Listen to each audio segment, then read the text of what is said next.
Am I the asshole for kicking my friend's fiance out of my birthday dinner? My 27F friend, 28F, recently got engaged.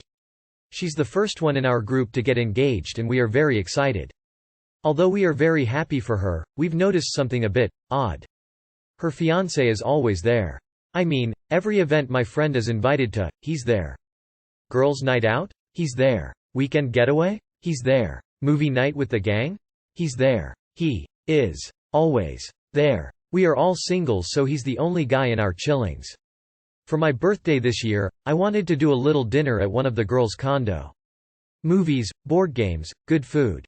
I really wanted it to be only girls since 2 of the group are religious, 1 Jewish, 1 Muslim, and would be able to remove their veil and dress, less modestly, term they used. So I specifically told my friend to not bring her fiancé as it is only girls. She told me, no problem, can't wait to be with you all. Well, guess who showed up? Yup, her fiancé. We were already all there at my friend's condo, and when I opened the door my friend was there with her fiancé. She was about to come in when I stopped her. I told her that he shouldn't be here, that it was girls only.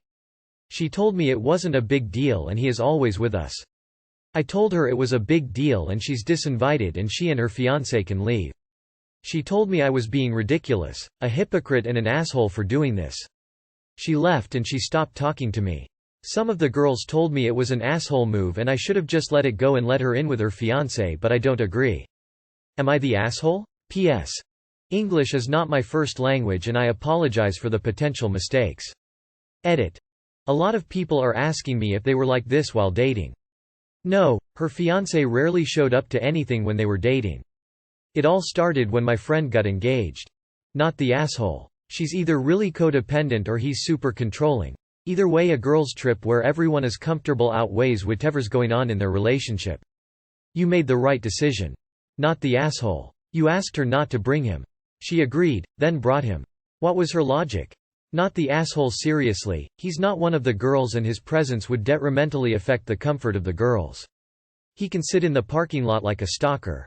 Bringing along an uninvited guest is definitely the asshole move here, and since she didn't see it that way, she should have been uninvited. Not the asshole. Not the asshole. When you host a gathering you set the invite list of that gathering. Women only is completely acceptable, even when women with veils aren't involved.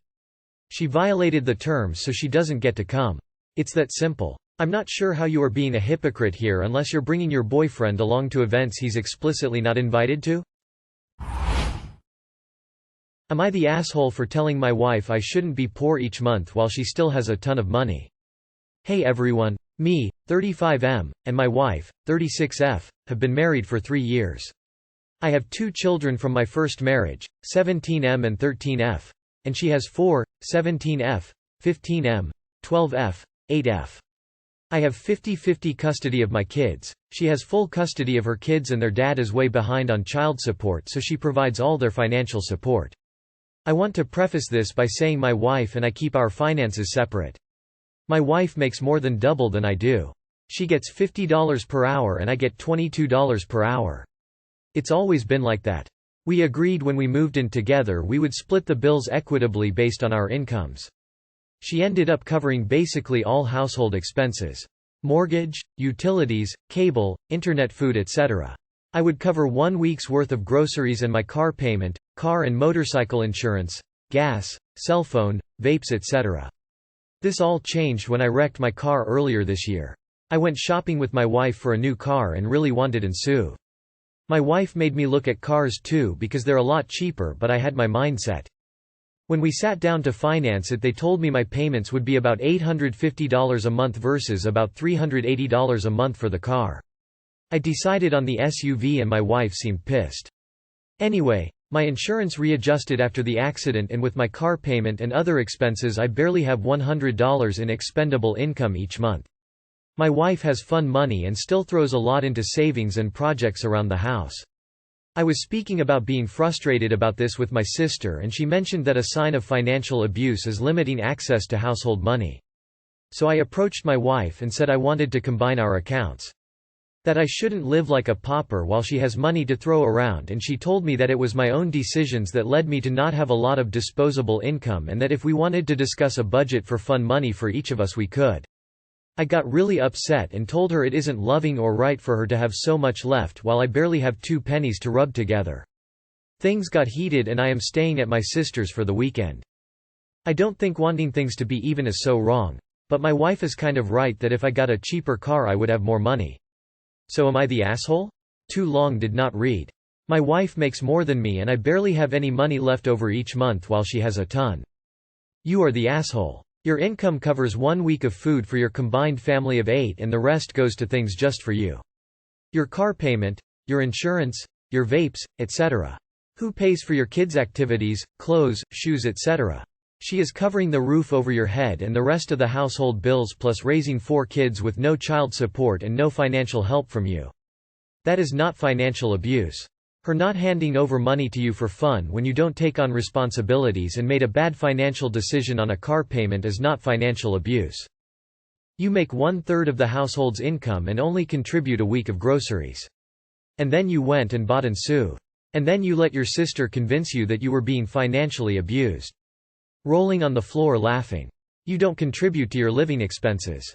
You are the asshole. Am I the asshole for telling my brother I'm more important than him? I'm 5 months pregnant. The dad, James, is my brother's friend. Since the pregnancy has been rough I moved in with James because he offered to help me. Usually, his friends all come to his to hang out and play pool. They came over a few days ago and decided they wanted to go out to eat. I still have really bad nausea so I can't eat most things so James asked me what first wanted to eat. I picked a place but my brother started complaining and asking James why he had asked me when the rest of them wanted to go get pizza instead. Nobody else said anything but I was upset by the tone my brother was using so I told him he asked me because I was more important than him. We ended up arguing which James and the rest of their friends found funny. Now my brother is mad at me for humiliating him in front of his friends and for being immature. Am I the asshole? None of you sound mature or old enough to be in relationships or having babies. Info. How old is everyone? It feels like you're all teenagers. I mean you should be a priority to your partner, especially if you're pregnant but it doesn't sound like you're in a relationship with James. ETA. Since you've given your age and I've somehow ended up as one of the top comments. Thanks guys. This has never happened before. You are the asshole for even having to ask if you're immature. Of course it's immature but it's also incredibly immature of your brother to even start throwing a fit about food like that. Don't know which one of you is worse. James sounds like a stand-up guy. And honestly, from the way you told this, it sounded like they were likely gonna have pizza anyway and he was just gonna pick something else up for you on the way. Info. Was there a reason everyone had to eat what you wanted? Couldn't they get pizza and you get what you wanted? It seems like this argument was for no reason. Am I the asshole for tricking my husband into eating the food I cooked by making him think his mom sent it? My husband, Mickey, loves his mom's cooking. He always praises her for the food she makes and even mentioned it in his groom speech at the wedding. I consider myself a good cook. In fact, I'm going to just say that I'm even better than his mom. But the problem is he doesn't even want to try my cooking or give me a chance to prove it. I thought this would change after marriage but 5 months later nothing's changed. What does he eat if he's not eating what I'm cooking? He has requested that his mom send him a meal every day to eat for dinner after getting off work except for the weekend where we go over to her house and eats breakfast, lunch, dinner and dessert there. Every single day he'd come home and ask if his mom sent him a meal. I grew irritated of this and whenever I try to offer him to taste any of the wasted food I cook, he'd lay in bed and say he's full. So I came up with an idea. I cooked him the same meal his mom sent him that day and put it aside till he got home. He asked if his mom sent a meal for dinner and I said yes and served him my own version of the meal, not hers. He didn't notice anything different. He ate the whole thing with no hesitation while I sat across from him asking him questions about how good the meal was. He went on and on praising it, saying how perfect, exceptional it was, and how it was just what he needed after a long day at work. I smiled and said, "You're welcome." He froze and looked at me for a minute. Looked down at the plate then back at me and said, "Wait, you made this, didn't you?" I said, "With my own hand and from scratch." His face suddenly went red and he got upset and said that this was not cool. I told him he never even gave me a chance to show him how good my cooking is and that he's probably just used to his mom's cooking and is rejecting any other alternatives, which is unfair to me. He said that I shouldn't have lied to him and basically tricked him into eating food that he had no idea where it came from. I said he liked it and admitted that it was good, so what's the issue? He got up from his seat, threw the napkin and said that I was unbelievable, then walked out. He got quiet the rest of the evening, then posted about it on his Facebook in a vague post about being tricked into eating someone's food like that. I felt guilty and bad, thinking maybe I really shouldn't have done this, but I was frustrated with how he kept turning down every meal I tried to cook him and then say, "No thanks, I prefer mom's food." Am I the asshole? Info: Why would you marry someone who refuses to eat your food and makes his mother make him dinner every day? Why the fuck did you even marry him? File for divorce and ship him back to his mommy. Not the asshole. Info: How did you end up marrying him? Not the asshole. First of all, stop going to his mother's every weekend to eat. He can if he wants to, but you don't need to. Come on girl, have some respect for yourself. Let his mother freaking cook for him and be free of that chore. What you don't see is that he is manipulating you. He is letting you know every single day that you are not good enough for him. He prefers his mother over you. He is doing this to destroy your self-esteem, and he does it on purpose. Not the asshole, but a woman in desperate need of a divorce. This man does not love you. He loves his mother. Is this the life you want?